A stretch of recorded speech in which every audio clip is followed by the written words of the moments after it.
Don अब्बू सलीम ने वैष्णो माता के भक्त गुलशन कुमार को कॉल किया और बोले कि अपनी जान प्यारी है तो 10 करोड़ का हफ्ता भिजवा दो। तब गुलशन कुमार बोले कि तुम्हें पैसे देने से अच्छा मैं गरीबों को खाना खिलाऊं, मंदिर बनवाऊं। फोन रखो, शांति से जाकर अल्लाह की नमाज पढ़ो, वो पैसे देगा। गुलशन कुमार माता वैष्णो देवी के अनन्य भक्त थे। गुलशन कुमार शुरुआती दिनों में जूस की दुकान लगाया करते थे, मगर फिर उन पर बरसी वैष्णो माता की कृपा। बता दें कि माता वैष्णो के पहले पड़ाव बाणगंगा पर टी सीरीज के मालिक गुलशन कुमार ने 1983 में भंडारा शुरू कराया।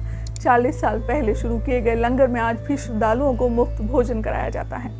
अक्सर जहां पैसा आने के बाद इंसान खुद के बारे में सोचता है, खुद की फैमिली के बारे में सोचता है, वहीं गुलशन कुमार के पास दौलत आई तो उन्होंने उन लोगों की मदद की जिनका कोई नहीं है। गुलशन कुमार अपने घर की रसोई में कभी नहीं गए, मगर जहां इनके भंडारे चलते थे वहां ये मेक श्योर करते थे कि लोगों को अच्छा खाना ही खिलाया जाए। पिछले 40 सालों में इन्होंने वैष्णो देवी के करोड़ों भक्तों की भूख और थकान मिटाई है।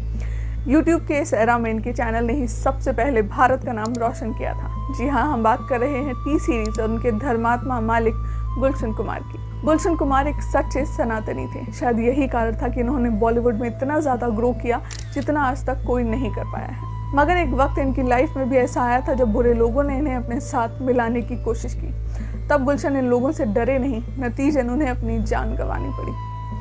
तो चलिए जानते हैं कि गुलशन कुमार, जिनके फादर एक जूस की शॉप चलाते थे, वो म्यूजिक इंडस्ट्री में कैसे आ गए और फिर छा गए। बता दें कि बचपन में गुलशन कुमार अपने फादर के साथ उनकी जूस की दुकान पर बैठा करते थे। इसके बाद उनके फादर ने एक बड़ी शॉप ले ली। वहाँ पर वो कैसेट और टेप रिकॉर्डर ठीक करने का काम करते थे। धीरे धीरे उन्होंने कैसेट बेचने का काम भी शुरू किया और फिर टेप रिकॉर्डर भी बेचने लगे। जिस दौरान वो कैसेट बेचते थे तभी गुलशन को आइडिया आया कि क्यों ना वो खुद की म्यूजिक रिकॉर्ड करके कैसेट बनाए, जिससे उनका प्रॉफिट ज़्यादा हो जाए। इसके बाद गुलशन कुमार धीरे धीरे ऐसे इवेंट्स में जाने लगे जहाँ पर भजन, संध्या, पूजा पाठ, ये सब चीज़ें होती थी और वहाँ पर वो कैसेट रिकॉर्ड कर लिया करते थे। उनकी यूएसपी ये थी कि जहाँ मार्केट में कैसेट 30 रुपए में मिलते थे, वहीं इन कैसेट को गुलशन कुमार 10 रुपए में दिया करते थे। डिमांड की सप्लाई उन्होंने ऐसी पूरी की कि वो कम ही समय में मालामाल हो गए। उन्होंने तुरंत ही दिल्ली में एक स्टूडियो खरीद लिया। नाम रखा super cassette industry. Gulshan Kumar खुद भक्ति सॉन्ग्स बनाने लगे और बाकी सिंगर्स को उन्होंने नौकरी दे दी और भी भजन बनाने की, जो उस वक्त के लोगों के दिल में घर कर गए। अब गुलशन कुमार का स्टूडियो उस लेवल पर आ गया था कि धार्मिक कैसेट के मार्केट में वो नंबर 1 हो चुके थे। क्योंकि कैसेट सस्ती थी इसीलिए मुनाफा बहुत ज़्यादा था और फाइनली उन्होंने डिसाइड किया कि अब बिजनेस को और फैलाया जाए। दिल्ली से मुंबई का रुख कर लिया था। धार्मिक गानों से फिल्मी गानों की तरफ उन्होंने कदम बढ़ा लिया। गुलशन कुमार ने मुंबई आकर अपने बिजनेस को स्टैब्लिश किया और यहाँ आकर म्यूजिक इंडस्ट्री से जुड़े लोगों से मिलना जुलना शुरू किया। तभी उनके कांटेक्ट में आए अनुराधा पौडवाल, नदीम, श्रवण कुमार, सानू, उदित नारायण और सोनू निगम जैसे सिंगर्स। फिल्म इंडस्ट्री में इन्होंने शुरुआत की लाल दुपट्टा मलमल का एल्बम से।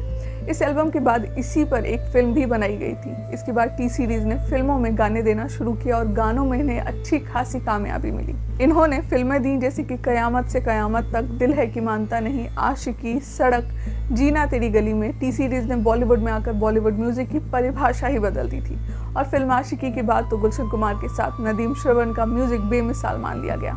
इसके बाद इन्हें एक साथ काफ़ी फिल्में ऑफर होना शुरू हो गई। फिल्म इंडस्ट्री के प्रोड्यूसर्स ने तो मान लिया था कि अगर फिल्म में गाने सुपरहिट करने हैं तो गुलशन कुमार और नदीम श्रवण की थीम बिल्कुल सही है। माहौल ये बना कि बॉलीवुड इंडस्ट्री में 65% का मार्केट शेयर सिर्फ और सिर्फ टी सीरीज के पास ही आ गया। इसीलिए ज़्यादा से ज़्यादा प्रोड्यूसर चाहते थे कि उनके गानों को टी सीरीज ही खरीदे, यानी कि टी सीरीज के पास मार्केट में मेजॉरिटी थी। और आशिकी फिल्म के गाने देने के बाद नदीम श्रवण का भी बॉलीवुड में काफ़ी नाम हो गया था। इसी दौरान नदीम श्रवण की एक एल्बम आई जिसका नाम था हाई जिंदगी। इस एल्बम में नदीम ने खुद 4 गाने गाए थे और उन्होंने अपने दोस्त गुलशन कुमार से कहा था कि आप मेरी इस एल्बम को प्रमोट करो। क्योंकि गुलशन कुमार उनके बहुत अच्छे दोस्त थे, उन्होंने अपने करियर के स्टार्टिंग डे से नदीम श्रवण को साथ में रखा, तो उनके ऊपर दोस्ती का एक प्रेशर भी था। इसीलिए इन्होंने इस गाने को प्रमोट किया। अगर बात की जाए नदीम की तो वो म्यूजिक डायरेक्टर बहुत ही बेहतरीन थे, लेकिन सिंगर इतने अच्छे नहीं थे। यही कारण था कि नदीम के गानों को गुलशन कुमार ने प्रमोट तो कर दिया था, लेकिन ये सभी गाने फ्लॉप हो गए थे। इसके बाद नदीम ने कुछ वक्त बाद फिर से कुछ गाने गाए, मगर इस बार गुलशन ने उन्हें साफ साफ कह दिया कि तुम्हारे गाने रद्दी हैं, मैं इन्हें प्रमोट नहीं कर सकता हूँ, दोस्ती और बिजनेस दूर रखो। इसके बाद नदीम और गुलशन के रिश्तों में दरार आ गई। दोनों कट्टर विरोधी बन गए। वहीं टी सीरीज के पास तो पूरी मार्केट का कब्जा था। उनके पास सिंगर्स और प्रोड्यूसर्स की कोई कमी ही नहीं थी। गुलशन जी अनुराधा पौडवाल, उदित नारायण जैसे सिंगर्स के साथ काम करने लगे। ये दौर था 1996 का, जब पूरा बॉलीवुड अंडरवर्ल्ड के डर में काम किया करता था।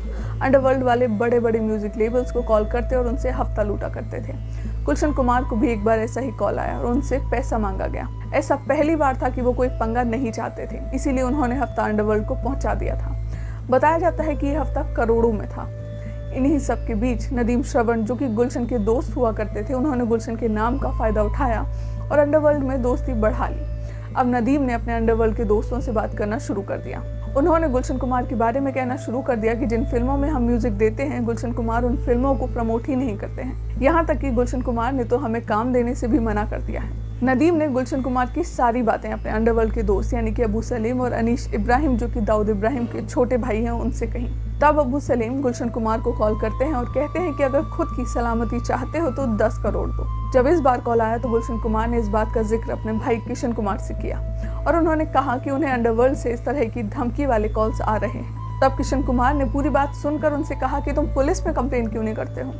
तब गुलशन कुमार ने किशन कुमार को कहा कि मैं ऐसा नहीं करना चाहता हूँ, क्योंकि अगर मैंने ऐसा किया तो मैं उनका डायरेक्ट दुश्मन बन जाऊंगा, अंडरवर्ल्ड वालों का, और आगे भी मुझे बिजनेस करना है, मगर ये लोग मेरे लिए प्रॉब्लम खड़ी करेंगे। इसीलिए गुलशन कुमार ने तब भी पुलिस कंप्लेंट नहीं की। 2 बार कॉल करने के बाद भी जब अबू सलीम के पास हफ्ता नहीं पहुंचा तो उन्होंने एक बार फिर से 8 अगस्त के दिन गुलशन कुमार को फोन किया।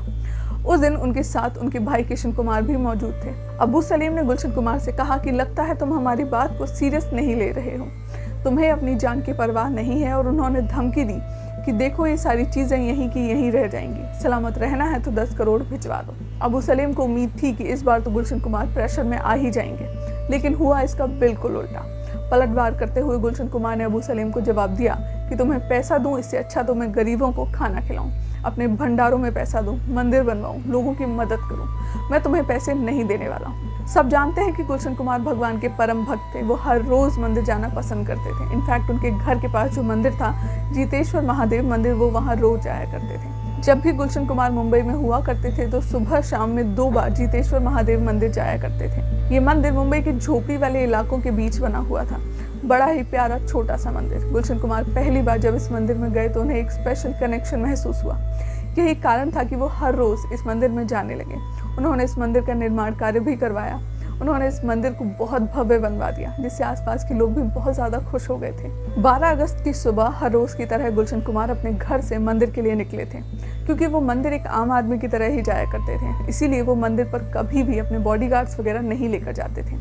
सुबह के 10 बजे गुलशन कुमार मंदिर के अंदर जाते हैं, अपनी पूजा करते हैं। जैसे ही गुलशन कुमार अपनी पूजा खत्म करके मंदिर के बाहर आते हैं तो देखते हैं कि 3 आदमी हाथ में गन लेकर खड़े हुए हैं और उसमें से एक आदमी उनके ऊपर गोली चला देता है।